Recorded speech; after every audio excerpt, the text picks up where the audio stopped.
na po kayo! Yung mga nakaupo dito sa bandang dulo, okay pa ba kayo dyan? Yung mga nakaupo, baka gusto niyo munang tumayo. Okay, po, stay na po kayo. Yung mga nasa gilid, yung nandito sa gitna, nandito po sa bandang kaliwa. Grabe ang taas ng energy natin dito ngayon. Maraming salamat sa inyong napakainit, napagtanggap sa GP ng Pasig. Thank you. Maraming salamat. Nakakatapo ng puso. Alam niyo, sandali lang po mga kasama. Konting katahimikan lang po. Hindi tayo matatapos dito.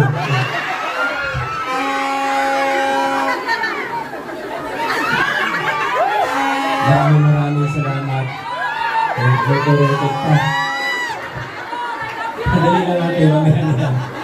Hindi tayo madali. Baka hanggang hating gabi tayo dito, di pa ako tapos na sabi. Okay lang, hanggang hating gabi tayo dito! Ayun talaga. Alam mo, layo na po nang narating natin bilang isang lungsod. Noong 2019, nag-desisyon ako tumakbo para mayor kasama si Congressman Roman Romulo. Ibang-iba pa po ang mga panahon na yun. Ang layo na po nang narating natin. Pero bago po yun, bago ko magkwento pa, gusto ko lang po magpasalamat din sa bawat isa. Alam ko, iba't ibang samahan, iba't ibang asosasyon, mula sa mga taga-West Bank, mula sa mga taga-Hudson, taga-Agapito, pero gusto ko pong pasalamat sa bawat isa sa inyo kasi ang dami na po nating napagtagumpayan. Mula sa malalaki, paglilinis ng gobyerno mula sa korupsyon, pagtanggal ng kickback, pinalikuran natin yung takutan at palakasan system, hanggang sa maliliit na tagumpay. Kanina po, habang nakaupo ako, pinagmamasdan ko yung mga wire natin na kahit paano nabawasan na mula nung muna tayong bumisita dito. Yung mga spaghetti natin, hindi pa tayo tapos, pero kahit paano, gumanda na po ang ating lugar. Yung kalsada po natin, kasama sa 8 barangay yan, na galing sa city government din po. Kahit paano, umaganda ang ating lugar. No? Pero hindi magiging posible yan kung hindi po sa tulong at kooperasyon ng bawat isa sa inyo. May isa pa po akong mapanggitin kasi alam nyo, nagpadala po ako ng tao dito galing sa Bao o Crayo, opisina ng lokal na pamahalaan. Alam nyo na, malapit na ngayon yung temporary city hall natin. Nagpadala po ako ng mga tao, nag-interview sila ng humigit kumulang 100 na tao, 100 na kapitbahay po ninyo, tungkol po sa batching plant ng DMCI. Ngayon, sa humigit kumulang 100 na sumagot doon sa survey, kasi alam niyo sa totoo lang, may mga ibang nagsasabi kasi sa akin na pumapayag naman daw halos lahat. May nagsasabi po niyan sa akin, huwag na natin pangalanan, hindi naman tayo para mag-ano. Pero totoo po yan.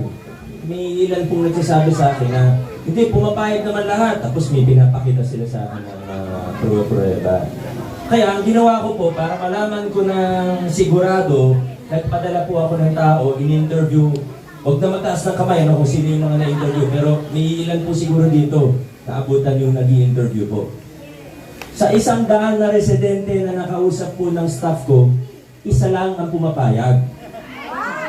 So malayong-malayo doon sa kinakwento ng iba dyan na pumapayag lahat. Pagkatapos ko po ipa-interview ang mga residente rito, kinausap ko na po ang DMCI. Alam mo yung mga may-ari at management ng DMCI, mababait naman po yan. Kailangan na kausapin ng maayos. Kinausap ko po sila at sinabi ko na po na hindi na i-renew yung permit nila para ito. Kaso naintindihan ko rin naman po yung punto nila, kailangan nilang mag-wind down ng operations. Kaya pagbigyan na po natin sila ng maximum, kasi basta 5 years na po yan, di ba? Pinaka-maximum na nila para mag-wind down ay 6 na buwan. Maayos na usapan na po yan. Umayag na po sila, nagkasundo na po ang lokal na pamahalaan, DFCI, at iba pang involved na stakeholders. So, malinaw na malinaw po kasi alam niyo minsan may sariling buhay ang kwento eh. Pag nakailan salin na yung kwento, iba na minsan ang naririnig o napapalitan. Kaya mabuti na po na marinig niyo mula sa akin mismo. Malinaw na malinaw kasi dito ako naharap kayo, dito naman ako naharap kayo.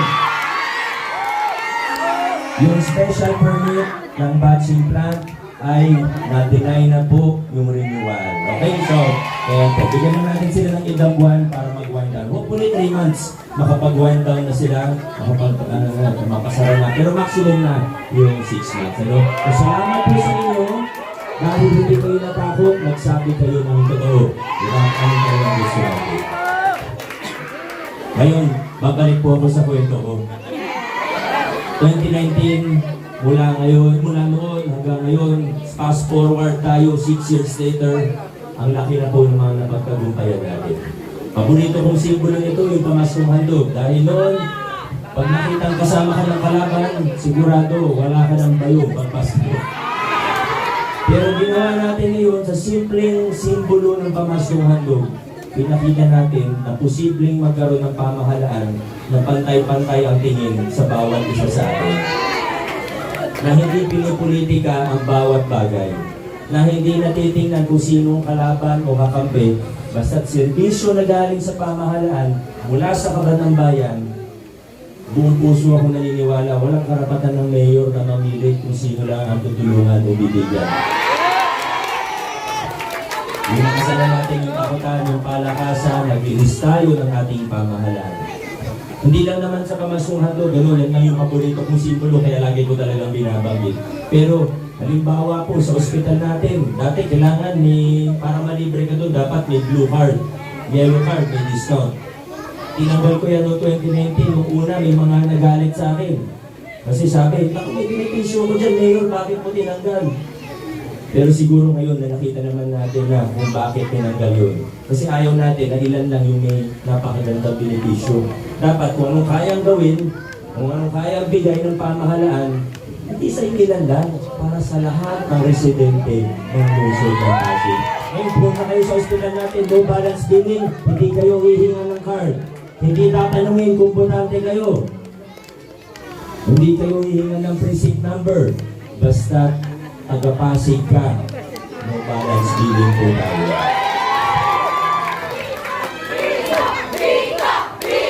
Nakwento po ni Vice Mayor kanina yung ginawa natin kasi alam natin puno yung PCGH. Nag-upgrade po tayo ngayon, nag-renovate tayo ng ospital, dating Children's Hospital. Ngayon, level 2 General Hospital na po siya. Under renovation para maging level 2 General Hospital. Hindi ko alam kung nabanggit niya, nung naabutan po namin yan, nasa 60 beds. Yung mga kama na yun, maliliit kasi Children's Hospital nga. So talaga minsan napupuno PCGH, sa private o sa RMC na tayo magpapadala. Pero ngayon po, yung upgrading natin mula 60 bed na pambata ay 120 beds na po siya na pangmatanda. Siguro next year tapos na yung renovation and upgrading nun. Marami pa po akong pwedeng ikwento. Pero siguro, iksian ko na lang po. Kasi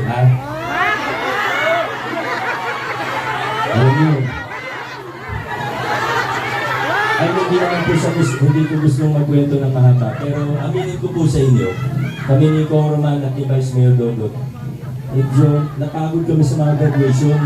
Yung sa araw na ito, nasa 15 yung graduation na inattenda namin, bigay kami ng mensahe sa bawat isa. Sawang-sawa na po ako sa sarili kong boses, sa totoo lang.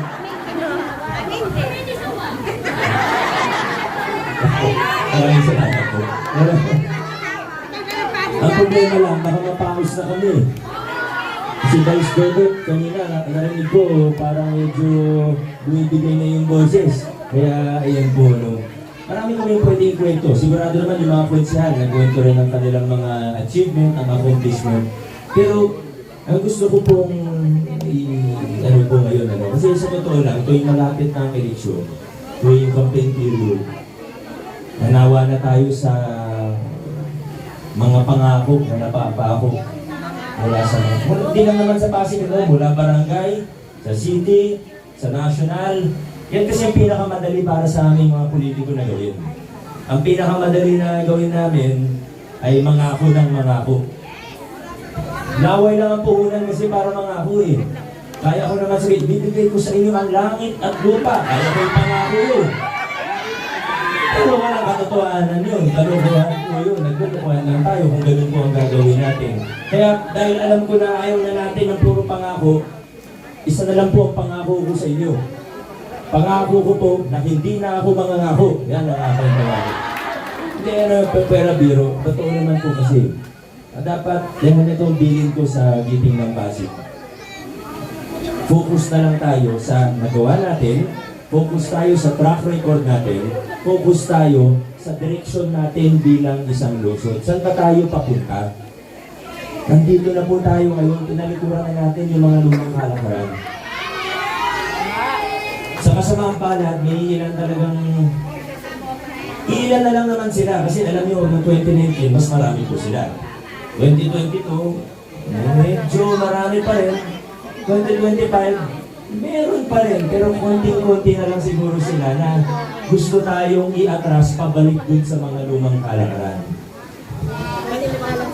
Hindi ko alam kung bakit, sila lang naman at ang Diyos ang may alam yan, pero kung huhulaan ko, kung ako kung tatanungin ninyo, eh siguro kasi mas nakikinabang sila dun sa mga lumang kalakaran. Pero gusto mo tayong bumalik dun. Hindi biro yung paglilinis na ginawa natin na bilyong piso po yung tinanggal natin sa mga kickback na yan. Hindi po biro yun. Pero tayo po sa lungsod ng Pasig, nandito na po tayo. Ano, sobrang ganda sa pakiramdam, sobrang saya, at sobrang blessed yung pakiramdam ko dahil nabigyan ako ng pagkakataon, binigyan niyo ako ng pagkakataon para maging instrumento ng pagbabago sa ating lungsod. Para talikuran yung mga lumang kalakaran, kahit sabi na marami nun, imposibleng gawin yan, sa Pasig, ginagawa po natin yung sinasabi noon na imposible. Nagagawa, ngayon tinatalikuran na natin yung mga lumang kalakaran. Pinutol na natin yung siklo kung saan pagbalapit na eleksyon, sobrang laki ng gastos. Alam naman natin kung ano i-expect, kung gumastos ng 1 bilyon para sa eleksyon. Ano i-expect natin sa kung sakaling maupo? Eh, alam nyo, kwentahin nyo po. Pag may time po kayo, kwentahin nyo po kung magkano yung ginagastos. Kasi pagka nakita nyo, konting bigas, konting pera, konting ano, ganyan. Hindi natin narin, pero pag bilangin nyo po kung magkano, hindi lang milyon, maniwala kayo, bilyon.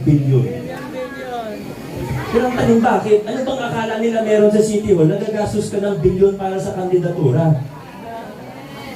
Pero, hindi ilan man na gusto pa dun sa lumang kalakaran, sa lumang style, sa traditional politics. Tayo naputol na natin yan. Kami sa Giting ng Pasig, hindi kami mahihiyang sabihin na hindi kami malaki gumastos. Hindi kami mahihiyang sabihin yun. Pero, oras na magsimula ang term, gaya nung ginawa namin 2019, 2022, eh pwede nyo kami singilin sa tamang serbisyo. Ibig sabihin, dapat buong-buo. Dahil wala kami ginastos, wala kami mabawiin. Wala kami mabawiin, ibig sabihin, pag may 10 milyon para sa isang proyekto, 10 milyon talaga yung mapupunta sa proyekto. Hindi yung nabawasan ng 2 milyon para 8 milyon na lang kasi may kickback. Kasi kailangan kumita ng mga nakupo. Tinanggal na natin yun. Buong puwersa ng kabayan. Hindi man magamit lahat. Nasa bangko pa rin, pwede gamitin sa susunod na taon. Hindi nabubulsa. Yan po yung importante. Alam mo, minsan kasi, alam mo sa totoo lang, minsan nalulungkot po ako pag naririnig ko yung mga linya ng iba na okay lang naman kurap kasi may nagagawa naman. Diba, minsan may naririnig tayong gano'n. Ang pangit pakinggan, di ba? At hanggat may gano'n mag-isip na Pilipino, hindi tayo makakagraduate, hindi tataas ang antas ng pamumuhay natin. E inuulit ko po sa Pasig, nagkaroon tayo ng pagkakataon at matagumpay po tayo na putulin yung ganong siklo. Ngayon po, dahil walang babawinin ng mga politiko ninyo, mga opisyalis ninyo, pwedeng gamitin ng buong yung budget ng ating lungsod. At kaya po ngayon, napapalawak na natin yung mga serbisyo ng ating pamahalaan. Hindi namin pinangako noon. Expansion ng local senior pension, expansion ng ating ospital, upgrading ng ating ospital, yung electrification ni Consi Buboy, yung pagbubukas ng budget, pag-alis ng proseso ni Councilor Maro, yung solo parents allowance, si Councilor Angelo, at marami pa pong iba. Kahit saan kayo tumingin sa City Hall, sa mga programa natin, lahat lumaki, lahat lumawa, hindi lang sa amount, kundi pati sa bilang ng mga beneficiaryo na natutulungan. Yung scholarship natin, ganoon din po. Nagsimula tayo, 11,000 ngayon, nasa 25,000 na, may pag-asa scholars pa tayo. Marami pa po iba. Pero sa lahat ng yan, sa lahat ng pagpapalawak natin ng mga programa ng ating munisipyo, wala po kami pinangako dati, 2019, 2022. Pero nakita na pwedeng gawin, na kayang gawin, ginawa na lang po natin.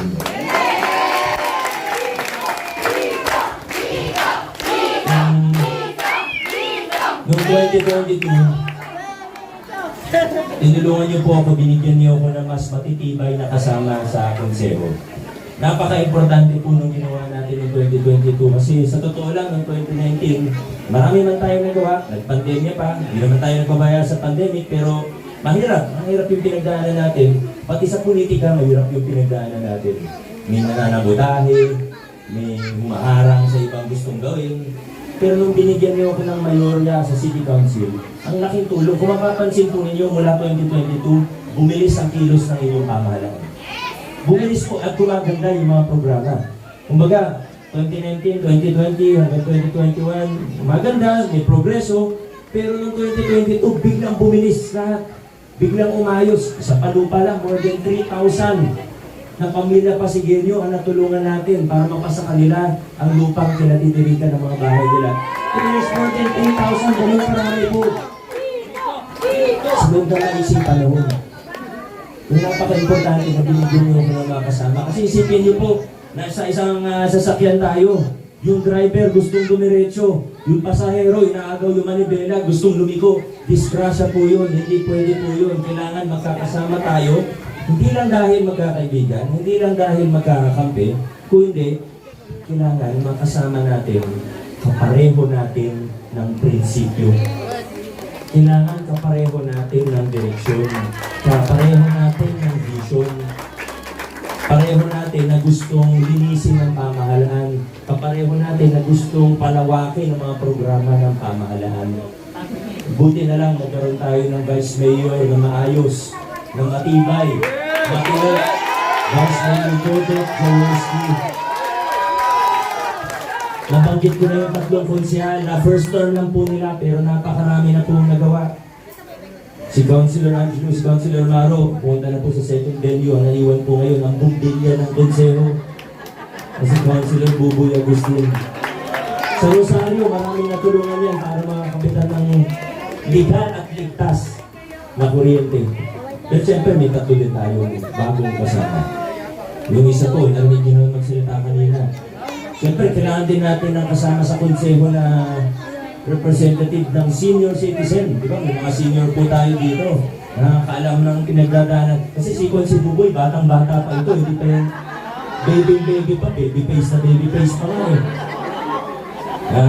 Wala pang, baby pa yung si Consi Buboy. Kaya kailangan natin ng isang senior citizen na kasama. Yan po si Consi Warren Inocencio. Okay. Sabi nga ni Consi Warren, sana all. Siyempre kasama rin natin si Councilor Boy Raimundo. Last but not the least, sabihin na lang natin na siyang pinakamabait na konsehal ng Giting ng Pasig, Ryan Enriquez.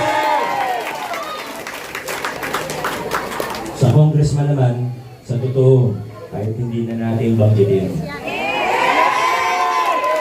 Kasi yung track record niya, yun na yung magsasalita para sa kanya. yung pamaypay niya, pag hindi na kayo masyadong naiinitan, basahin nyo na po. Pag binasa nyo yan, sigurado ako, mapaproud kayo na Pasigueño nyo ang gumawa ng mga batas na yan. Wala na ulo po yan. Kasama ang buong giting ng Pasig, pero higit sa mga opisyalis, higit sa mga kandidato ng giting ng Pasig, kasama po ang bawat isa sa inyo. Marami na tayong nagawa, pero sa hinaharap, sa susunod na 3 taon, mas marami pa tayong magagawa para sa ating lungsod. Hindi tayo